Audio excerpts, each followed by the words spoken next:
Three, two, one. Broadcasting tape delayed from Yankee Stadium at the location where David Ortiz's jersey was cemented into the foundation. What a deal. The Sports Economy Show is on. So today's show, New York and LA, baby, the only cities that matter in America. They used to call Chicago the second city. Not anymore. It's like fifth. Down the line, behind Dallas. Yeah, right. Dallas is a bigger deal than Chicago. So anyway, what we're discussing today is the World Series between the New York Yankees and the Los Angeles Dodgers. Yeah. Is on Fox, and that's Fox Network, not one of their other thingamabobs. Yeah, right? Not the secondary ones. Yeah. FS1 and all that stuff. Yeah. This is Fox. This is Fox Network, which has telecast every World Series since 2001. Why has Fox been the only network to televise the World Series for 23 straight years? Simple reason. They're the only ones that bid on it. And I did read somewhere that they're going to re-up it and to go to 2029. So nobody else will bid on the World Series. And I assume because it's too many games that they don't want to take off their programming or whatever. I mean, right. What programming does the other networks have anyway that anybody cares about? Hey, you got the Chicago PD and Fire and Austin. That daily, you got that night where you got all the Chicago stuff. You got to watch that, right? Yeah. And CBS has like 8 NCIS shows. Right. Young Sheldon, they now got a spinoff on Young Sheldon. It's like, we actually have a successful show. Let's spin it off and get more people to watch. Run into the dirt. That's right. Yeah. It's like Different Strokes is a spinoff of Maude. I mean, people know that. Yeah. Yeah. All right. Here's a couple of headlines for you. Forbes, which is a magazine and a website. Fox Sports gets dream matchup with Yankees versus Dodgers in the World Series. USA Today, which I don't think is even relevant anymore, but their headline is, Fox finally gets the Holy Grail, Dodgers versus Yankees World Series. How big will the payoff be? Because that's what matters. How big the payoff is. Oh, yeah. It's big. It's definitely big. So the first 2 games, Fox sold out of all fixed ad positions for the first 2 games. I'll get into a little bit about, what's not a fixed ad in just a second. So Fox has been seeking between $450,000 and $500,000 for a 30-second spot in the first 5 games of the World Series. That's a lot of money for a 30-second spot.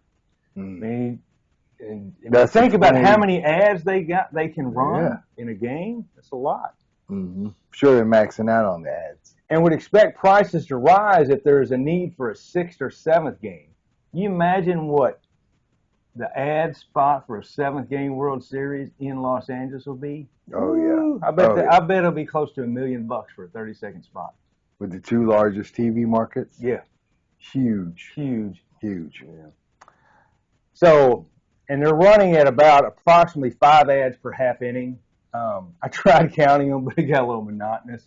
I gotta quit. This is killing me. I can't count these ads. So anyway, and the Fox averages about 85 to 90 commercials, but there's also a value added if you have pitching changes and reviews. You know how long these play reviews take, which is very exciting sometimes.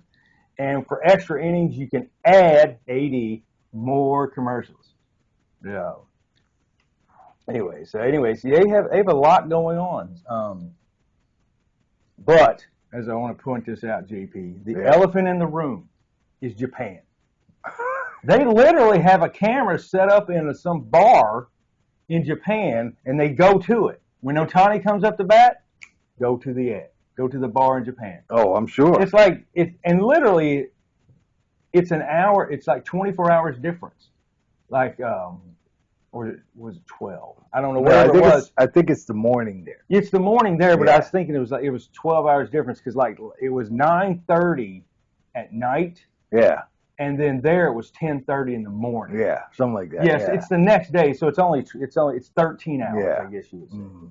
Yeah, so Yeah, I'm anyway. not sure exact time, but that is correct. It is like the morning there at night here. But this is how big Ohtani is, and Yamamoto is pitching. Oh yeah. They have a camera in Tokyo. Yeah, and I'm quite sure the fact that Japan is involved in the ratings, because let's be honest, you're not getting much ratings in Japan if Ohtani wasn't there. And what's the pitcher for the Dodgers? Yamamoto. Yamamoto. Yeah. Well, they're not pitching.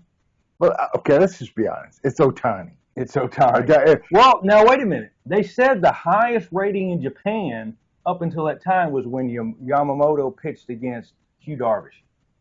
Oh, okay. Yeah. All right. How Well, in about the that? U.S., In the U.S. you might as well say it's the New York Yankees versus the Fighting Ohtanis. Because that's all that matters in the United States is Shohei Ohtani. That's all that matters. That's it. Fighting Ohtani. That's it.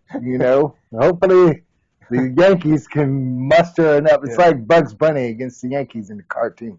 That's the way Shohei Ohtani is portrayed. Oh, and he's playing Game 3. Yeah. Shoulder injury, Shoulder. be damned. He's still playing. He's still playing, yeah. Mm. I don't think it was that bad because if he come out straight up the next day, yeah, he's playing Game 3. You know what I loved when he gets hurt and he's laying in the dirt, how Fox showed the crowd shots, the desperation look, The whole crowd the just going, defeated look of the fans no. were just like, It wasn't the same as Deshaun Watson. no, No. not quite. Yeah, it was. You could see the pain in their face, pain and agony on the face of the fans. So anyway, That's all I got for this little segment. all right. So I'm gonna get it going. I'm gonna focus on, Bill focused on the, ratings, TV ratings, and ads. I'm gonna focus on the actual people who come to the stadium. So, this is the dream matchup, first time in 43 years, Yankees-Dodgers, most iconic World Series matchup. They have met like 12 times, something like that, in the World Are you Series. counting back when they were Trolley Dodgers in Brooklyn? No, I'm Okay. talking about since 1941. Well, they didn't move to L.A. till the 50s, like a 56 or something. Oh, so maybe We are discussing. the I'm Brooklyn talking Trolley about Dodgers. when they won the pennant. Yeah. Right. In case So- y'all didn't know, they used to be called the Brooklyn Trolley Dodgers. Yeah, it used to be the Dodgers and the Yankees, in Brooklyn and in New York. So I mean Brooklyn and the Bronx, and then of course the Dodgers moved to L.A. and then the rest is history. Yeah.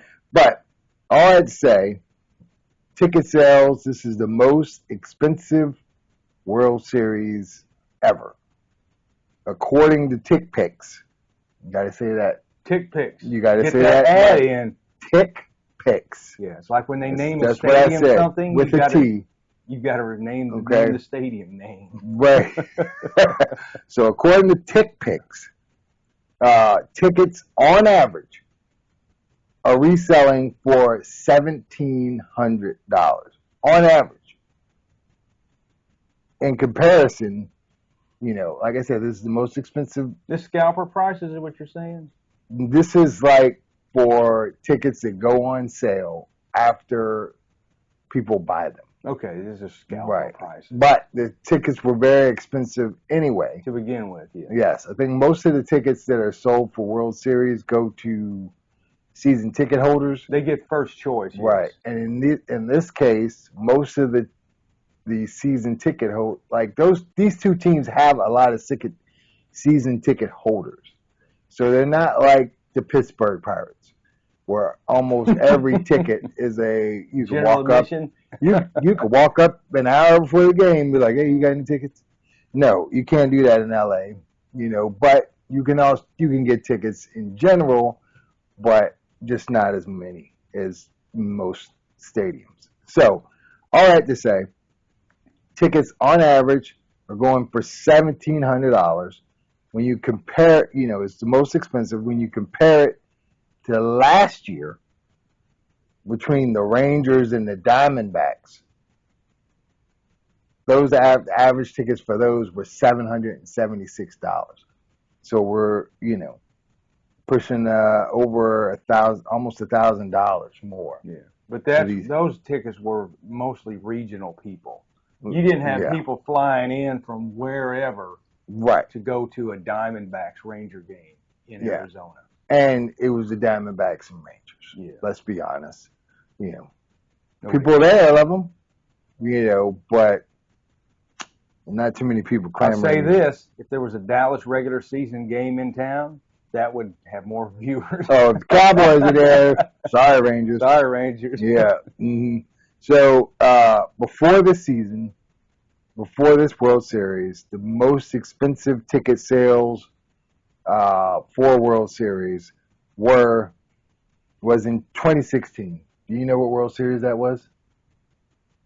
Not right off the top of my head, no. That was the iconic Chicago Cubs winning their first World Series in over 100 years. The Cubs. Yep. That was history in the making.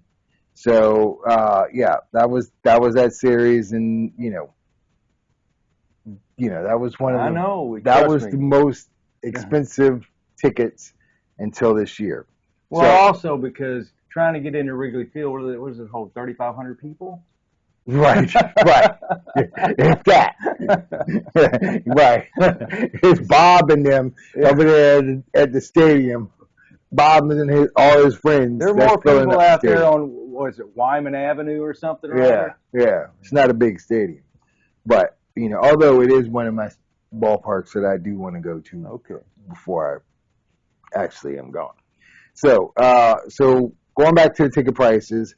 So in LA, for the first two games, the cheapest seats were going for $975. That means you're up there, man. Right. You want a crap ass seat? $975. Yes, I'll take that. Thank you very much. So apparently a lot of people did it, and good for them. In New York, for Game 3, standing room only seats. Standing room only tickets are selling for $1,400. Yeah, must be nice. All that money in New York. They only let you stand out where the schmucks are. They don't let you stand up, behind home plate. No, you're out in the outfield somewhere, standing around. Somewhere in the street Bronx. Yeah, right. So why is this such a why are these tickets so expensive?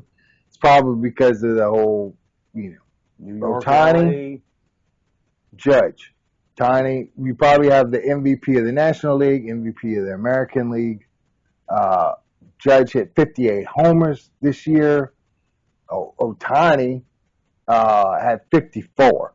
He's slacking compared to Judge. But he also threw in 59 stolen bases, first 50-50, and the one and only. So, I mean, you can't beat this matchup, It's a big deal. Right. Obviously, because everybody's writing about it, everybody's talking about it. Right. The more interest is, the higher the ticket prices go, because people are like, I've got to go see this game. Right. Say I was there. Yeah. It's it really is an iconic matchup, and anyone who is 40 and over really can appreciate the matchup. And for baseball, it's exactly what the MLB wanted. That is no doubt about that.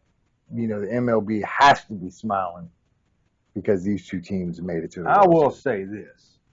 JP here made a couple of off comments that there may be some rigging going on should the Mets look like they may win, because they're like, we don't want the Mets, we want the Dodgers.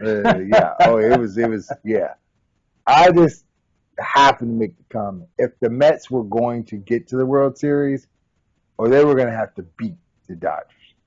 because they weren't going to catch any breaks. You're getting no. You're not getting any close calls. You know, you get almost picked off at first base. Oh, you got picked off. You got picked off, yes. You know, so it's just the way it goes. And it goes back to New York. New York says, looks like it was out to me. Yeah. That's right. That's right. You know, it's just the way it's always been and will always be.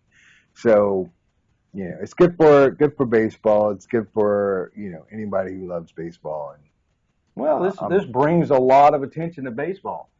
I mean, for example, I listen to sports talk radio. I personally don't think these guys know anything about baseball at all. No, they don't. Football is easy to talk about because you can just make up stuff and people believe you. Baseball, you have to be into it.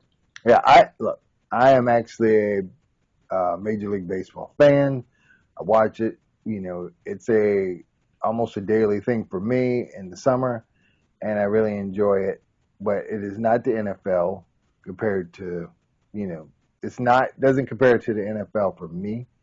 But I really enjoy it. But I feel like if you listen to most sports talk channels, unless you are listening to a channel that's dedicated to Major League Baseball, you're not going to hear much about Major League Baseball, which is kind of sad because when we were growing up, well, when I was growing, you know, in the 70s, it was probably just as big as the NFL. Yeah. So, and you know, in my parents' generation, it was the king. It was, you know, it was like the NFL of today. So, well, I was listening to an MGM. MGM has a radio network just dedicated to gambling. I forget exactly what the name of it is, but they talked about baseball for 20 minutes, and all it was about odds. It was great.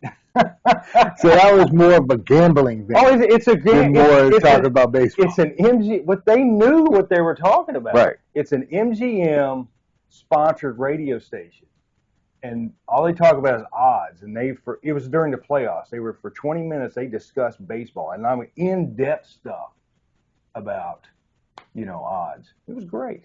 Then they went to the NFL for the next 6 hours. So, I do have a note about the, you know, we discussed earlier there's two biggest TV markets. So, of course, that also helps, you know, when you have two iconic teams, nationally known teams, people follow those teams all across the country, both teams. They're probably the two most highest profile teams and most followed teams across the United States. So, Billy was talking about the ratings earlier. I mean, was talking about the ads earlier for TV ratings. The reason why they could, you know, sell those ads for all this money and the reason why Fox is in it is because the ratings are sky high. I mean, look, overall, even though MLB is not the NFL, high-profile sporting events draw a lot of people. It is like watching a live reality show. You know, you never know what's going to happen, and you know, people are there to watch and watch history. So, the TV ratings were averaging 14.5 million viewers for these first two games, which is really good for Major League Baseball, and you know. That's great. It's a very positive thing for baseball, and I'm actually happy for it. All right. Even though my Mets did not get there. All right. Is that all we got for today? That is all I have. That's all we got for today, folks. And remember, hit the subscribe and like button because we need $1 gazillion so we can afford to go to these games and we can report live. Thank you very much for watching the Sports Economy Show. Goodbye. So long, everybody.